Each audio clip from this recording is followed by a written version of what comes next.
مستورات د افغانستان په تاریخ کې لومړنی ښځینه روغتون سره د ټولو هغو ننګونو چې د ښځو د حقونو په وړاندې وي، خو بیا هم د اماني دولت په اصلاحي برنامو کې د ښځو حقونو ته ځانګړی فصل مختص شوی و.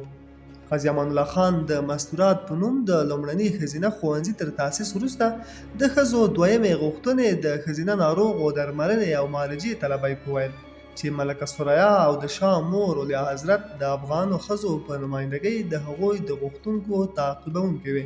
په 1402 هجري شمسي کال کې تابعه مدیریت ته امر وکړ چې د ښځو درملنې لپاره یو ځانګړی روغتون جوړ کړي او ښځینه ډاکټرانې، نرسانې او قابلې دې له بهر څخه استخدام شي.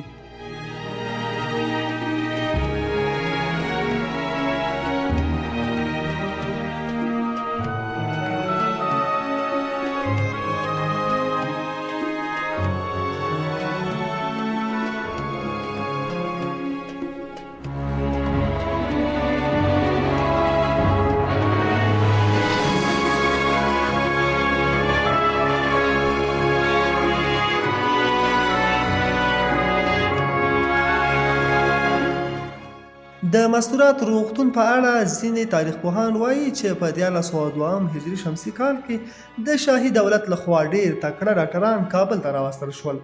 د نوموړي کال په 10 میاشتې کې ځینې په دندو وګمارل شول او ځینې نور د وګمارلو په حالت کې وو. لکه څرنګه چې د ښځینه روغتون جوړول په پلان کې وو، د نارینه ډاکټرانو په ډله کې ښځینه ډاکټرانې هم وې. په 1402 هجري شمسي کال کې د مستورات روغتون په کابل کې جوړ شو. د روغتون د بهبود ښه او د دې لپاره چې د شاهي کورنۍ په تنظیم کې اوسي، غازي امان الله خان خپله سکه خور سایره سلطان چې په سراج البنات ملقبه وه د مستورات روغتون مدیره وټاکله. د روغتون د پرانیستلو سره د افغاني محترماتو په شمول ستر احتفال منعقد شو او اغېزناکې ویناوې وشوې چې د هغې له جملې څخه د مستورات روغتون د مدیر سراج البنات وینا په ډېر کم اختصار سره راخلو.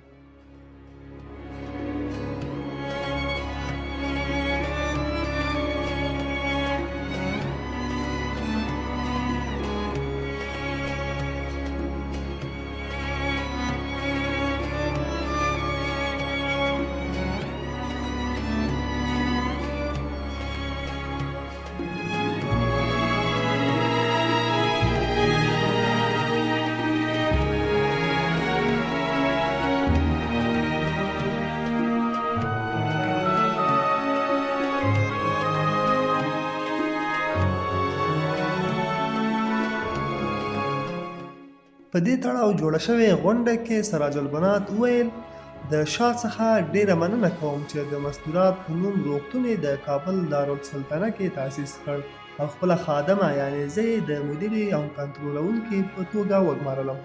زما سر یې لوړ کړ. زموږ د مهربان پلار د شاهانه ذات د ځانګړې پاملرنې له کبله ډېرې پیسې د افغانستان د پوهنې د مصرف لپاره رسېدلې دي. د انګریز او نورو پروفیسرانو لخوا شرقي او غربي علوم په افغانستان کې تدریسیږي.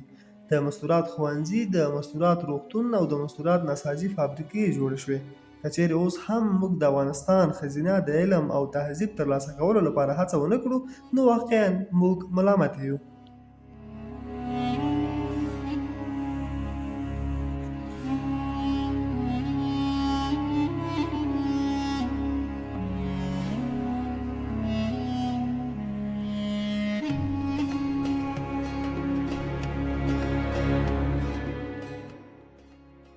افغان دانشمند ډاکټر سید عبدالله کاظم لیکي ملکه ثریا په 1940 کال کې د ښځو ځانګړي روغتون د مستورات په نوم جوړ کړ چې په هغه کې 2 تنه ښځینه ډاکټرانې، 2 آلماني او ایټالوي قابلګانې او 1 ایټالوي نسایي ډاکټره د رنجولي په نوم په فعالیت پیل وکړ.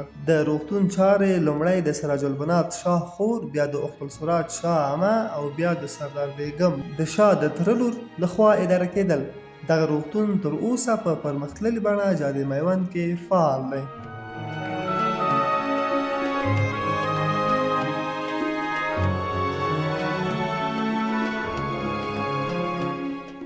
آزادۍ د اسمان مري و غازي امان الله شاه غازي احمد